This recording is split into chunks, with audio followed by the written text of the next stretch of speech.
Today we're going to discuss one of our favorite topics. Yeah. Failure. It really is. It is something we've talked about many times before, but it's a recent article in Psychology Today entitled Turning Failure into Fuel for Success. Right.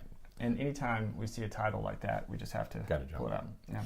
But I like the idea of fuel for success, not turning failure into success, but turning failure into the fuel. I like the whole concept. Absolutely.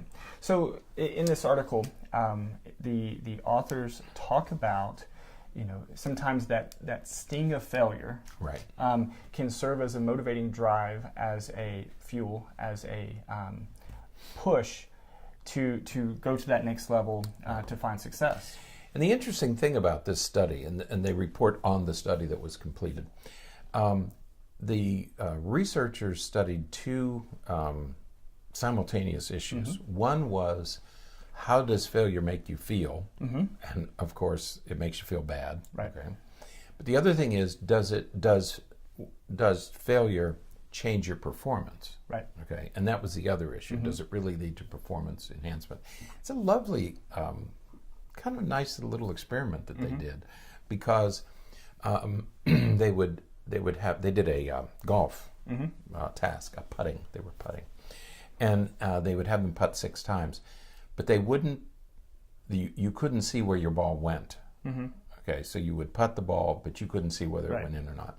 And so they would correct you. They would provide corrective feedback to you in the form of compliments or no compliments.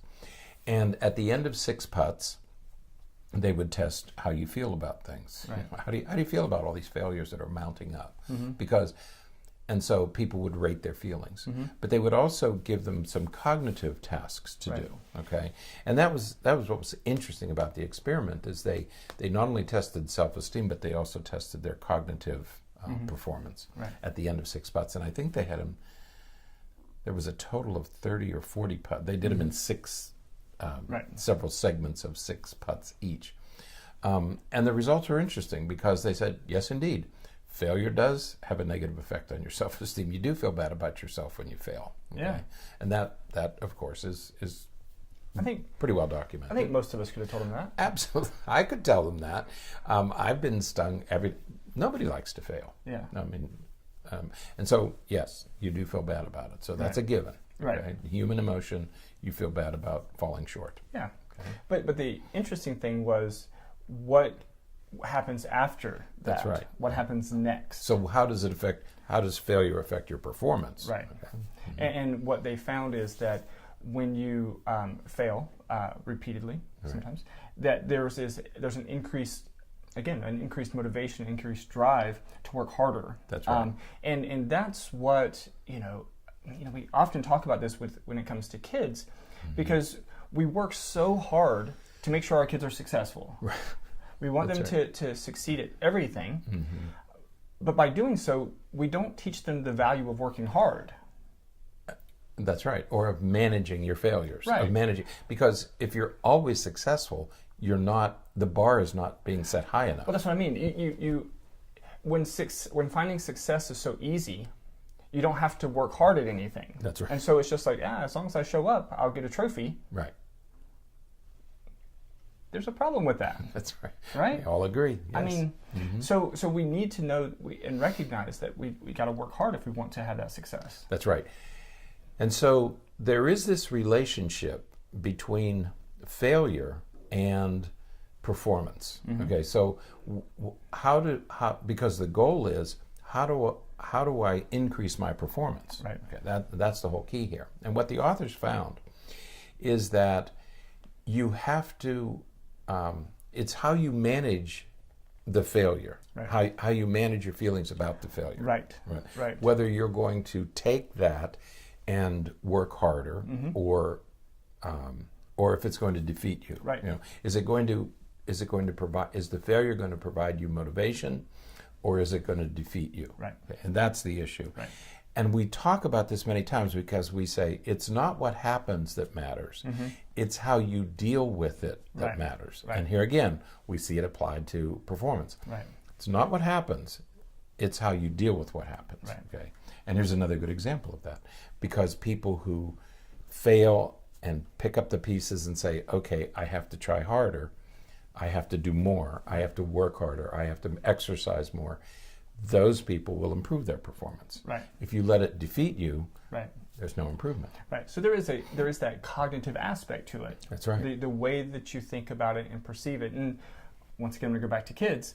When we don't allow our kids to experience failure and then the opportunity to recover from that failure, you know, at some point when they fail, they're not going to have the emotional capacity to recover and use that as the motivating drive to do better next time. I don't know how both of our children participated in athletics. Your son in soccer, my daughter in tennis. And it took me years, full disclosure here, it took me years to get to a point where I could say to my daughter after, if she did poorly in a match, now I can say to her, okay, well, what do you need to work on? Okay, what happened in the match?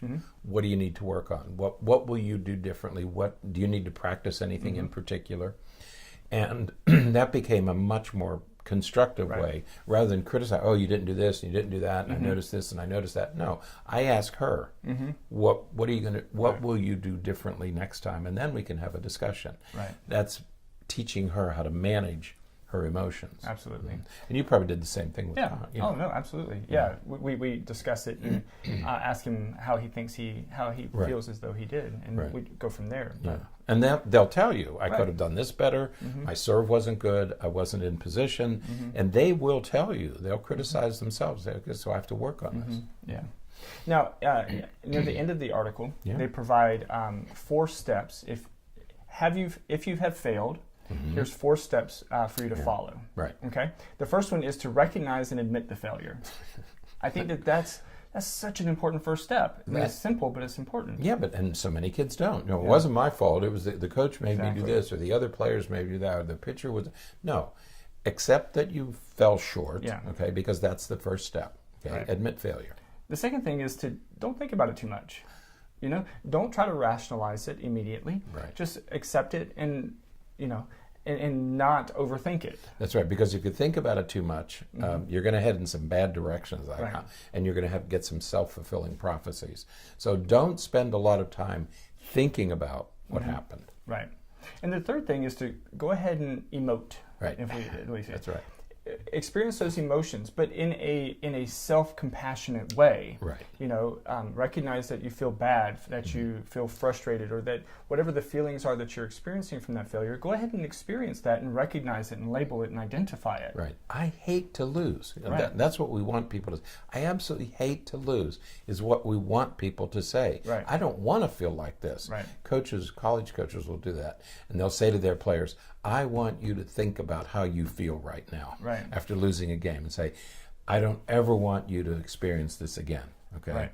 If I want you to taste failure. Right.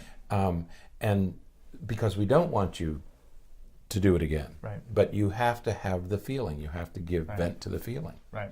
And then the last step is to take action. Right. So you put those emotions, and I like what they say here, the purpose of emotion is to prepare for an action. Absolutely. And we say this all the time, especially to young people, but we say it to adults.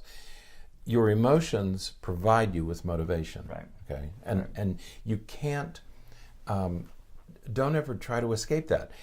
It's when children get angry, when they get sad, when they're whatever the emotion is, it is the fuel to motivate you to do better the next time. Okay, that's how we want them to treat it. Absolutely. So take action. The last step should be action. Right. Okay, not give up. Right. And so many people do that. They fail once or twice and they give up. Right.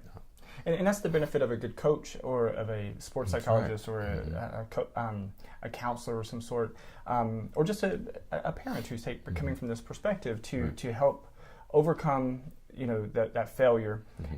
Recognize the emotion, don't overthink it. Recognize the emotion, and then put those emotions into action so that you do better next time. I can envision, especially little kids, Little League baseball or any of the sports, when kids first start, whether it's soccer, football, baseball, doesn't matter what it is, and they come home and they're so discouraged and they're crying, and many parents, oh, don't worry about it, don't give it a thought, no, let them own those emotions, let them taste that failure. Yeah.